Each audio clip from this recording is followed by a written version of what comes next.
Hi, I'm Sterling, and I'm going to read you a story. The story today is The Ugly Duckling by Hans Christian Andersen. It was lovely summer weather in the country, and the golden corn, the green oats, and the haystacks piled up in the meadows looked beautiful. The stork walking about on his long red legs chattered in the Egyptian language, which he had learned from his mother. The cornfields and meadows were surrounded by large forests, in the midst of which were deep pools. It was indeed delightful to walk about in the country. In a sunny spot stood a pleasant old farmhouse close by a deep river, and from the house down to the waterside grew great burdock leaves so high that under the tallest of them a little child could stand upright. The spot was as wild as the center of a thick wood. In this snug retreat sat a duck on her nest, watching for her young brood to hatch. She was beginning to get tired of her task, for the little ones were a long time coming out of their shells, and she seldom had any visitors. The other ducks liked much better to swim about in the river than to climb the slippery banks and sit under a burdock leaf to have a gossip with her. At length one shell cracked, and then another, and from each egg came a living creature that lifted its head and cried, "Peep, peep." "Quack, quack," said the mother, and they all quacked as well as they could, and looked about them on every side at the large green leaves. Their mother allowed them to look as much as they liked, because green is good for the eyes. "How large the world is," said the young ducks, when they found out how much more room they had now than they had had while they were inside the eggshell. "Do you imagine this is the whole world?" asked the mother. "Wait till you have seen the garden. It stretches far beyond that to the parson's field, but I have never ventured to such a distance. Are you all out?" she continued, rising. "No, I declare the largest egg lies there still. I wonder how long this is to last. I am quite tired of it." And she seated herself again on the nest. "Well, how are you getting on?" asked an old duck who paid her a visit. "One egg is not hatched yet," said the duck. "It will not break. But just look at all the others. Are they not the prettiest little ducklings you ever saw? They are the image of their father, who was so unkind he never comes to see." "Let me see the egg that will not break," said the duck. "I have no doubt it is a turkey's egg. I was persuaded to hatch some once, and after all my care and trouble with the young ones, they were afraid of the water. I quacked and clucked, but all to no purpose. I could not get them to venture in. Let me look at the egg. Yes, that is a turkey's egg. Take my advice, leave it where it is, and teach the other children to swim."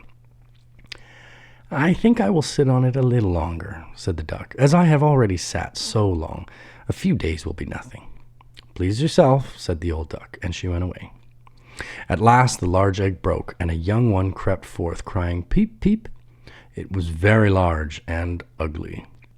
The duck stared at it and exclaimed, "It is very large, and not at all like the others. I wonder if it really is a turkey. We shall soon find it out, however, when we go to the water. It must go in, if I have to push it myself." On the next day the weather was delightful, and the sun shone brightly on the green burdock leaves, so the mother duck took her young brood down to the water and jumped in with a splash. "Quack, quack," cried she, and one after another the little ducklings jumped in. The water closed over their heads, but they came up again in an instant, and swam about quite prettily with their legs paddling under them as easily as possible, and the ugly duckling was also in the water swimming with them. "Oh," said the mother, "that is not a turkey. How well he uses his legs, and how upright he holds himself. He is my own child, and he is not so very ugly after all, if you look at him properly. Quack, quack, come with me now. I will take you into grand society and introduce you to the farmyard, but you must keep close to me or you may be trodden upon, and above all, beware of the cat." When they reached the farmyard, there was a great disturbance. 2 families were fighting for an eel's head, which, after all, was carried off by the cat. "See, children, that is the way of the world," said the mother duck, wetting her beak, for she would have liked the eel's head herself. "Come now, use your legs, and let me see how well you can behave. You must bow your heads prettily to that old duck yonder. She is the highest born of them all, and has Spanish blood. Therefore she is well off. Don't you see she has a red flag tied to her leg, which is something very grand, and a great honor for a duck. It shows that everyone is anxious not to lose her, as she can be recognized both by man and beast. Come now, don't turn your toes. A well-bred duckling spreads his feet wide apart, just like his father and mother, in this way. Now bend your neck and say quack." The ducklings did as they were bid, but the other ducks stared and said, "Look, here comes another brood, as if there were not enough of us already. And what a queer-looking object one of them is. We don't want him here." And then one flew out and bit him in the neck. "Let him alone," said the mother. "He is not doing any harm." "Yes, but he's so big and ugly," said the spiteful duck, "and therefore he must be turned out." "The others are very pretty children," said the old duck with the rag on her leg. "All but that one. I wish his mother could improve him a little." "That is impossible, your grace," replied the mother. "He is not pretty, but he has a very good disposition and swims as well or even better than the others. I think he will grow up pretty and perhaps be smaller. He has remained too long in the egg, and therefore his figure is not properly formed."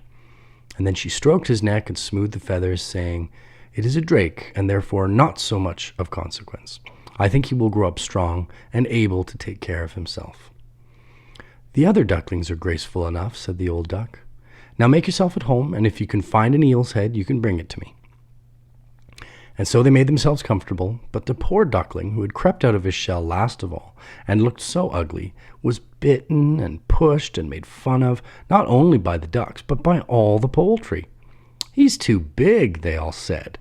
And the turkey cock, who had been born into the world with spurs and fancied himself really an emperor, puffed himself out like a vessel in full sail and flew at the duckling and became quite red in the head with passion, so that the poor little thing did not know where to go and was quite miserable because he was so ugly and laughed at by the whole farmyard. So it went on from day to day until it got worse and worse. The poor duckling was driven about by everyone. Even his brothers and sisters were unkind to him and would say, "Ah, you ugly creature, I wish the cat would get you." And his mother said she wished he had never even been born. The ducks pecked him, the chickens beat him, and the girl who fed the poultry kicked him with her feet. So at last he ran away, frightening the little birds in the hedge as he flew over the palings. "They are afraid of me because I am ugly," he said. So he closed his eyes and flew still farther, until he came out on a large moor inhabited by wild ducks. Here he remained the whole night, feeling very tired and sorrowful. In the morning, when the wild ducks rose in the air, they stared at their new comrade. "What sort of duck are you?" they all said, coming round him. He bowed to them and was as polite as he could be, but he did not reply to their question. "You are exceedingly ugly," said the wild ducks, "but that will not matter if you do not want to marry one of our family." Poor thing, he had no thoughts of marriage. All he wanted was permission to lie among the rushes and drink some of the water on the moor.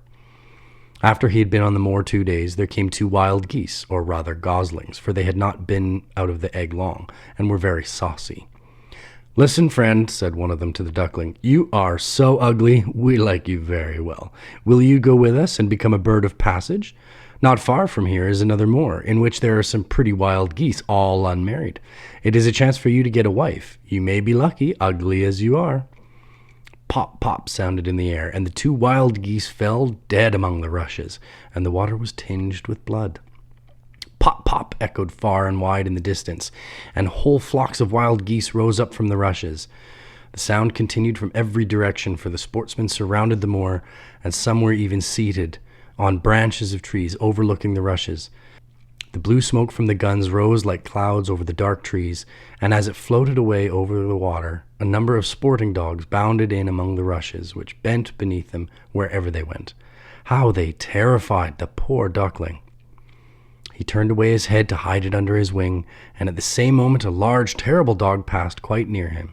His jaws were open, his tongue hung from his mouth, and his eyes glared fearfully. He thrust his nose close to the duckling, showing his sharp teeth, and then, splash, splash, he went into the water without touching him. "Oh," sighed the duckling, "how thankful I am for being so ugly. Even a dog will not bite me." And so he laid quite still, while the shot rattled through the rushes, and gun after gun was fired over him. It was late in the day before all became quiet, but even then the poor young thing did not dare move. He waited quietly for several hours, and then, after looking carefully around him, hastened away from the moor as fast as he could. He ran over field and meadow till a storm arose, and he could hardly struggle against it.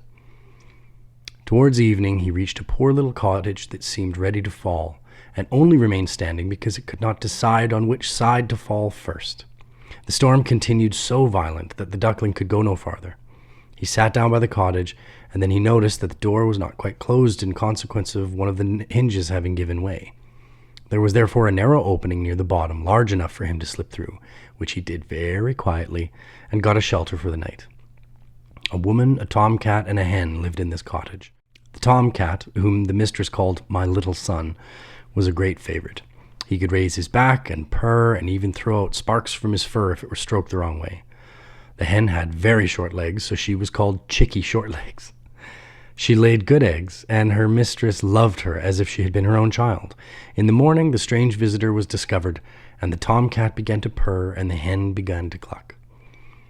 "What is that noise about?" said the old woman, looking round the room. But her sight was not very good. Therefore, when she saw the duckling, she thought it must be a fat duck that had strayed from home. "Oh, what a prize!" she exclaimed. "I hope it's not a drake, for then I shall have some duck's eggs. I must wait and see." So the duckling was allowed to remain on trial for 3 weeks, but there were no eggs.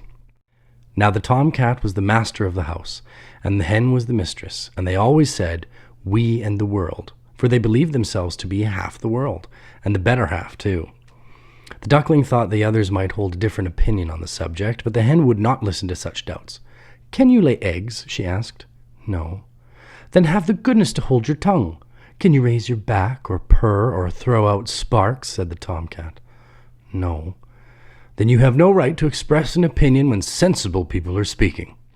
So the duckling sat in a corner, feeling very low-spirited, till the sunshine and the fresh air came into the room through the open door. And then he began to feel such a great longing for a swim on the water that he could not help telling the hen.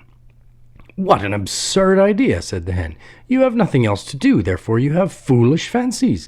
If you could purr or lay eggs, they would pass away." "But it is so delightful to swim about on the water," said the duckling, "and so refreshing to feel it close over your head while you dive down to the bottom." "Delightful indeed," said the hen. "Why, you must be crazy. Ask the cat. He's the cleverest animal I know. Ask him how he would like to swim about on the water, or to dive under it, for I will not speak of my own opinion. Ask our mistress, the old woman. There is no one in the world more clever than she is. Do you think she would like to swim, or let the water close over her head?" "You don't understand me," said the duckling. "We don't understand you? Who can understand you, I wonder? Do you consider yourself more clever than the cat or the old woman? I will say nothing of myself. Don't imagine such nonsense, child, and thank your good fortune that you have been received here.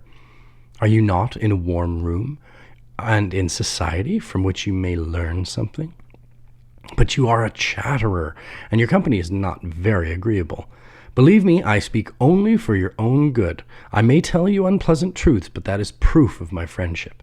I advise you, therefore, to lay eggs and learn to purr as quickly as possible." "I believe I must go out into the world again," said the duckling. "Yes, do," said the hen. So the duckling left the cottage, and soon found water on which it could swim and dive, but was avoided by all other animals because of its ugly appearance. Autumn came, and the leaves in the forest turned to orange and gold. Then as the winter approached, the wind caught them as they fell and whirled them into the cold air. The clouds, heavy with hail and snowflakes, hung low in the sky, and the raven stood on the ferns, crying, "Croak, croak." It made one shiver with cold to look at him. All this was very sad for the poor little duckling. One evening, just as the sun set amid radiant clouds, there came a large flock of beautiful birds out of the bushes. The duckling had never seen any like them before. They were swans. They curved their graceful necks, while their soft plumage shone with dazzling whiteness. They uttered a singular cry as they spread their glorious wings and flew away from those cold regions to warmer countries across the sea. As they mounted higher and higher in the air, the ugly little duckling felt quite a strange sensation as he watched them. He whirled himself in the water like a wheel, stretching out his neck towards them, and uttered a cry so strange that it frightened himself. Could he ever forget those beautiful, happy birds? And when at last they were out of his sight, he dived under the water and rose again, almost beside himself with excitement. He knew not the names of these birds, nor where they had flown, but he felt towards them as he had never felt for any other bird in the world. He was not envious of these beautiful creatures, but wished to be as lovely as they. Poor ugly creature, how gladly he would have lived, even with the ducks, had they only given him encouragement. The winter grew colder and colder. He was obliged to swim about on the water to keep from freezing, but every night the space on which he swam became smaller and smaller. At length it froze so hard that the ice in the water crackled as he moved, and the duckling had to paddle with his legs as well as he could to keep the space from closing up. He became exhausted at last and lay still and helpless, frozen fast in the ice. Early in the morning, a peasant who was passing by saw what had happened. He broke the ice in pieces with his wooden shoe and carried the duckling home to his wife. The warmth revived the poor little creature, but when the children wanted to play with him, the duckling thought they would do him some harm. So he started up in terror, fluttered into the milk pan, and splashed the milk about the room. Then the woman clapped her hands, which frightened him still more. He flew first into the butter cask and then into the meal tub and out again. What a condition he was in! The woman screamed and struck at him with the tongs. The children laughed and screamed and tumbled over each other in their efforts to catch him. But luckily he escaped. The door stood open. The poor creature could just manage to slip out among the bushes and lie down quite exhausted in the newly fallen snow. It would be very sad were I to relate all the misery and privations which the poor little duckling endured during the hard winter. But when it had passed, he found himself lying one morning in a moor amongst the rushes. He felt the warm sun shining and heard the lark singing, and saw that all around was beautiful spring. Then the young bird felt that his wings were strong as he flapped them against his sides and rose high into the air. They bore him onwards until he found himself in a large garden before he well knew how it had happened. The apple trees were in full blossom, and the fragrant elders bent their long green branches down to the stream which wound round a smooth lawn. Everything looked beautiful in the freshness of early spring. From a thicket close by came 3 beautiful white swans, rustling their feathers and swimming lightly over the smooth water. The duckling remembered the lovely birds and felt more strangely unhappy than ever. "I will fly to those royal birds," he exclaimed, "and they will kill me because I am so ugly and dare approach them. But it does not matter. Better be killed by them than pecked by the ducks, beaten by the hens, pushed about by the maiden who feeds the poultry, or starved with hunger in the winter." So he flew to the water and swam towards the beautiful swans. The moment they espied the stranger, they rushed to meet him with outstretched wings. "Kill me," said the poor bird, and he bent his head down to the surface of the water and awaited death. But what did he see in the clear stream below? His own image, no longer a dark gray bird, ugly and disagreeable to look at, but a graceful and beautiful swan. To be born in a duck's nest in a farmyard is of no consequence to a bird if it is hatched from a swan's egg. He now felt glad at having suffered sorrow and trouble because it enabled him to enjoy so much better all the pleasure and happiness around him. For the great swans swam round the newcomer and stroked his neck with their beaks as a welcome. Into the garden presently came some little children and threw bread and cake into the water. "See," cried the youngest, "there is a new one." And the rest were delighted and ran to their father and mother, dancing and clapping their hands and shouting joyously, "There's another swan come, a new one has arrived." Then they threw some more bread and cake into the water, and they said, "The new one is the most beautiful of all. He is so young and pretty." And the old swans bowed their heads before him. And then he felt quite ashamed and hid his head under his wing, for he did not know what to do. He was so happy, and yet not at all proud. He had been persecuted and despised for his ugliness, and now he heard them say he was the most beautiful of all the birds. Even the elder tree bent down its boughs into the water before him, and the sun shone warm and bright. Then he rustled his feathers, curved his slender neck, and cried joyfully from the depths of his heart, "I never dreamed of such happiness as this while I was an ugly duckling." And that is The Ugly Duckling by Hans Christian Andersen. Always liked that story. It always gets me a little bit.